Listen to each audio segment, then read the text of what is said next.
Hello बच्चों, my name is Shivam Chauhan और मैं अपने YouTube channel Shivam physics classes पर आपका बहुत बहुत स्वागत करता हूं। बच्चों, हमारा चल रहा है कक्षा 11 का पाठ 1, जिसमें हम एक लेक्चर आपको करा चुके हैं, जिसमें हमने आपको पढ़ाया था विज्ञान क्या होता है, विज्ञान की खोज कैसे हुई, भौतिक विज्ञान क्या है, भौतिक विज्ञान की खोज कैसे हुई, द्रव्य क्या होता है, द्रव्य का ऊर्जा से क्या संबंध है, ये सब हम आपको पहले लेक्चर में करा चुके हैं। ठीक है बच्चों, आज हमारा पाठ 1 का दूसरा लेक्चर है। इसमें हम आपको कराएंगे भौतिक विज्ञान की महत्वपूर्ण खोज और उन्हें खोज करने वाले वैज्ञानिक, ठीक है, खोजकर्ता, जो कि ये जो मैं आज पढ़ाने जा रहा हूं ये कक्षा 11 के साथ साथ जो भी कॉम्पिटिटिव एग्जाम होते हैं उन सब में कोई सी भी खोज पूछी जा सकती है। ठीक है, सारी इंपॉर्टेंट खोज और उनके खोजकर्ताओं के नाम मैं आज आपको लिखवा रहा हूं, समझा रहा हूं। ठीक है, तो आइए स्टार्ट करते हैं। देखिए बच्चों, मैंने पहले ही लिख दिए हैं, अन्यथा टाइम ज़्यादा लगता,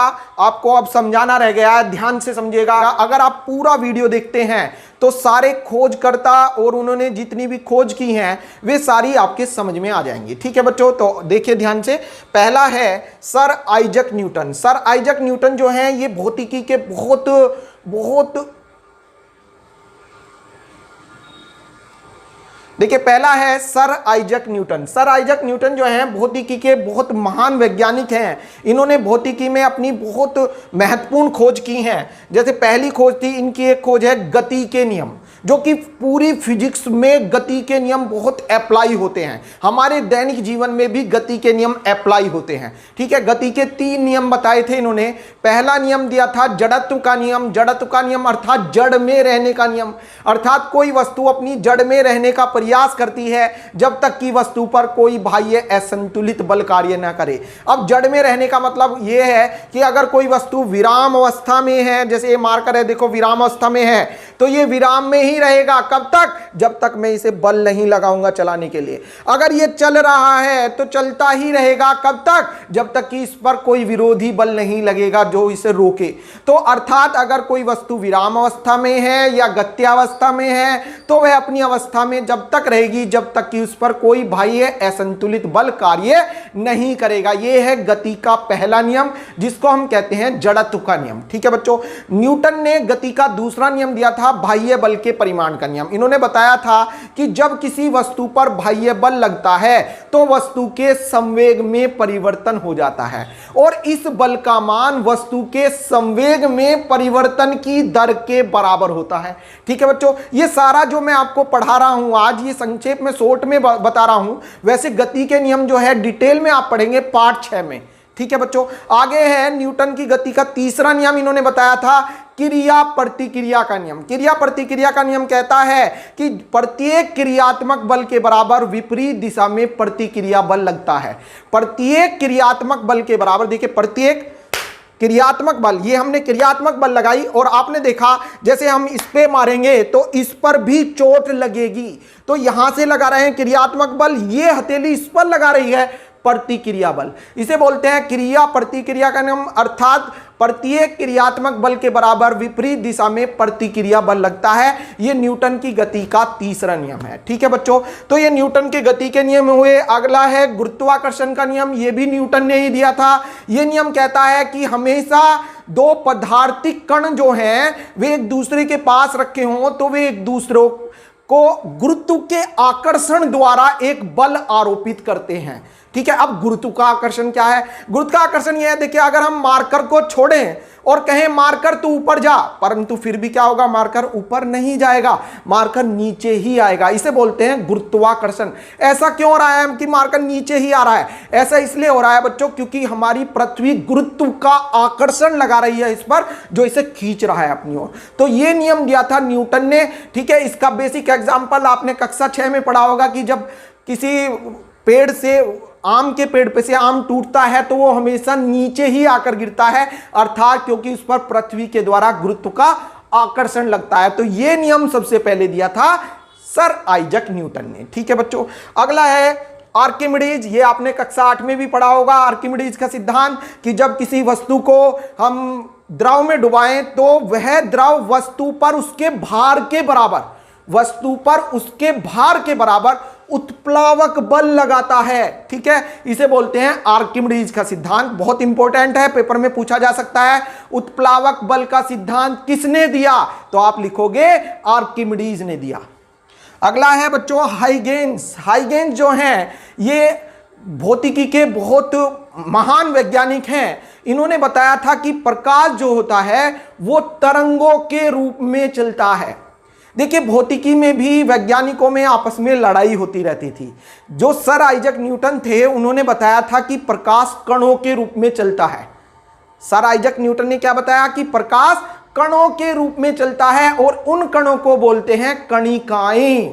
ठीक है बच्चों, इसके बाद हाइगेन्स आए। हाइगेन्स ने बताया कि अगर प्रकाश को यह माना जाए कि प्रकाश कणों के रूप में चलता है तो भौतिकी के बहुत सारे नियम जो हैं वे कणिकाओं के सिद्धांत से समझाए नहीं जा सकते।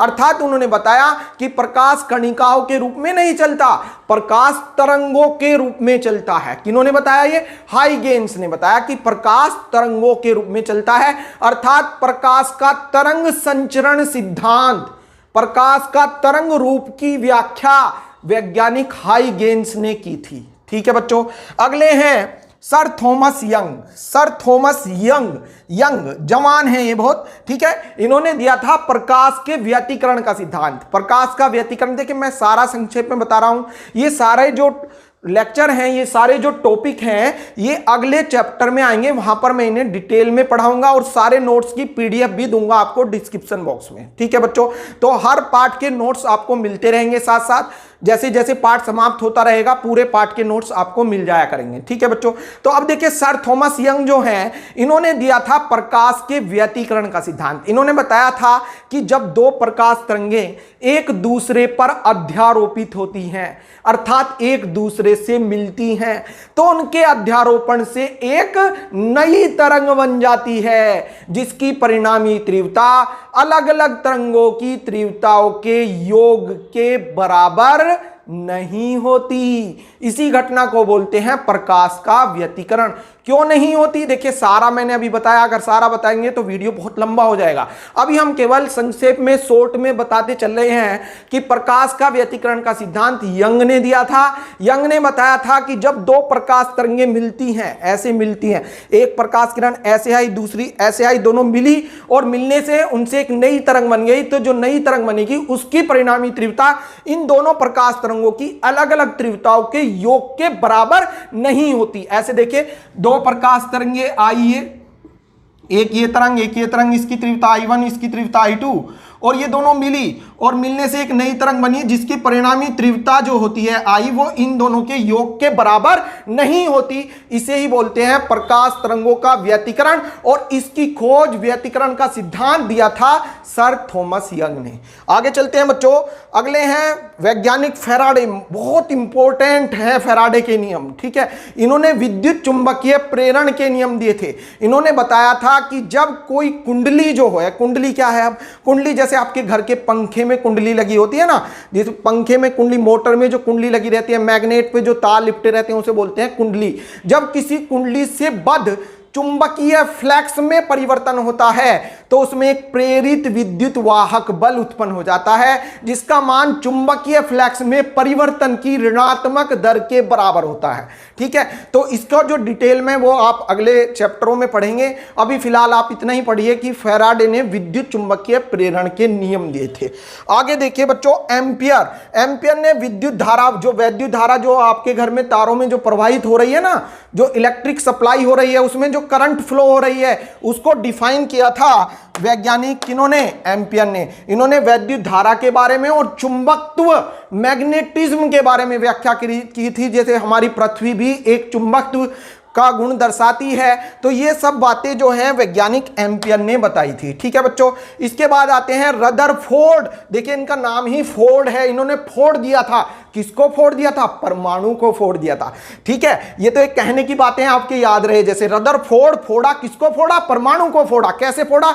जब इन्होंने देखा कि जब परमाणु पर तीव्र अल्फा कणों की बौछार की जाती है तो जब वे अल्फा कण परमाणु से गुजरते हैं तो उनका पथ, किसी कण का पथ तो सीधे चला जाता है और किसी का पथ अपने मार्ग से विचलित भी हो जाता है। अर्थात उन्होंने बताया कि परमाणु के अंदर एक धनावेशित भाग होता है, इस धनावेशित भाग को परमाणु का नाभिक कहते हैं। ठीक है, यह खोज की थी किसने?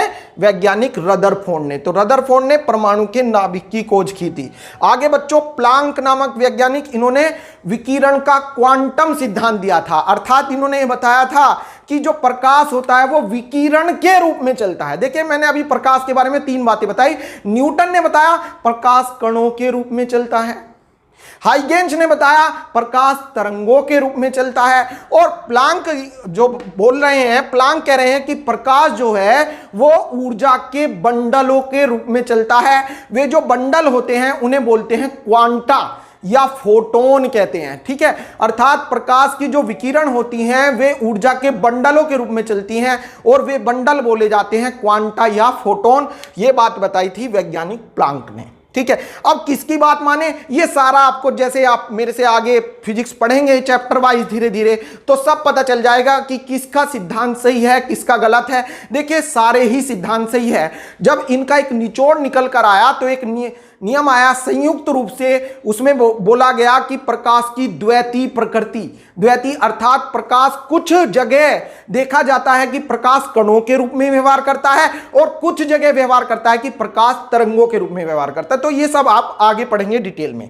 अब आगे है बच्चों अल्बर्ट आइंस्टीन। इनके बारे में मैंने आपको लेक्चर नंबर 1 में भी बताया था। इन्होंने बताया था कि जो द्रव्य और ऊर्जा एक ही सिक्के के 2 पहलू होते हैं, अर्थात द्रव्यमान को ऊर्जा में और ऊर्जा को द्रव्यमान में बदला जा सकता है। यह सिद्धांत दिया था किन्होंने? वैज्ञानिक आइंस्टीन ने। आगे देखिए बच्चों, प्रोफेसर रोंजन। अगर रोंजन ने एक्स किरणों की खोज ना की होती तो जो हड्डी टूट गई वो टूट गई, उसका पता ही नहीं कहां से क्रैक आया, क्या हुआ। जो एक्स किरणें होती हैं ये शरीर में टूटी हड्डियों की जांच करने में या किसी भी अंग में जो डिफेक्ट आया है उसका पता लगाने में एक्स किरणों का प्रयोग होता है, और एक्स किरणों की खोज की थी प्रोफेसर रोंजन ने। ठीक है, आगे हैं बेकुरल। बहुत महान वैज्ञानिक हैं ये भी। ठीक है, ये न्यूक्लियर फिजिक्स में बहुत महान वैज्ञानिक हैं। इन्होंने रेडियो एक्टिविटी की खोज की थी, रेडियो एक्टिवता। कुछ प्रकृति में ऐसे पदार्थ होते हैं जो स्वतः ही, स्वतः माने अपने आप ही, अदृश्य किरणें उत्सर्जित करते रहते हैं। इन अदृश्य किरणों को रेडियो एक्टिव किरणें कहते हैं और इनका यह गुण रेडियो एक्टिवता कहलाता है। यह बात बताई थी वैज्ञानिक बेकुरल ने। आगे आते हैं बच्चों सर सीवी रमन, भारतीय वैज्ञानिक। ठीक है, भारत की आन बान और शान सर सीवी रमन, चंद्रशेखर वेंकट रमन। इन्होंने जो है सर्च की थी अणुओं द्वारा प्रकाश का प्रकीर्णन। अर्थात इन्होंने बताया कि जब सूरज का प्रकाश आता है और वो हमारे वायुमंडल के कणों से गुजरता है तो वायुमंडल के कण प्रकीर्णित हो जाते हैं। ठीक है, अगेन रिवाइज, जब सूर्य का प्रकाश पृथ्वी के वायुमंडल से गुजरता है तो वायुमंडल में कौन है बच्चों? वायुमंडल में होते हैं धूल के कण, गैस के कण।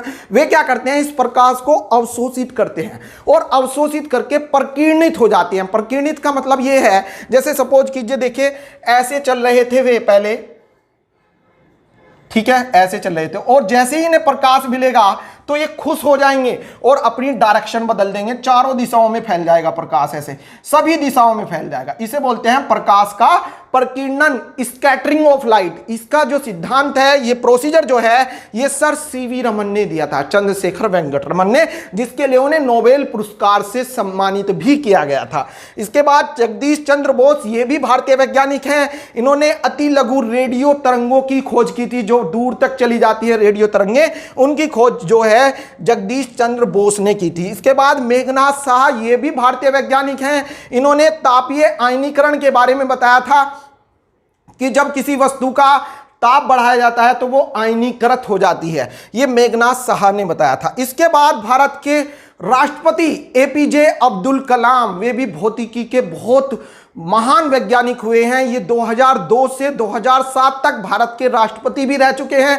एपीजे अब्दुल कलाम, इन्होंने भारत की स्वदेशी मिसाइल बनाई थी, अग्नि मिसाइल। ठीक है, और इनके ही इनके अध्यक्ष रहते हुए बहुत सारी अन्य मिसाइलें बनाई गई। ठीक है बच्चों, तो ये जो है इसीलिए इनका नाम मिसाइल मैन के रूप में भी जाना जाता है। इनको, अब्दुल कलाम को मिसाइल मैन के रूप में भी जाना जाता है। इन्हें 1990 में पद्म विभूषण पुरस्कार से सम्मानित किया गया, 1997 में भारत रत्न पुरस्कार से सम्मानित किया गया। तो आप समझ गए होंगे कि ये बहुत बड़े महान वैज्ञानिक भी थे, भारत के राष्ट्रपति रह चुके हैं। सन 2002 से 2007 तक भारत के राष्ट्रपति एपीजे अब्दुल कलाम रहे हैं और इन्होंने जो है, इनकी महत्वपूर्ण खोज अग्नि मिसाइल है। और वैसे भी इनके रहते हुए भारत ने बहुत सारे उपग्रह भी लॉन्च किए थे। ठीक है बच्चों, और बहुत सारी मिसाइलें भी इनके टाइम पर बनी थी। तो अगर पूछा जाता है कि भारत के 4 वैज्ञानिक तथा उनकी खोज बताइए, तो आप लिखे आएंगे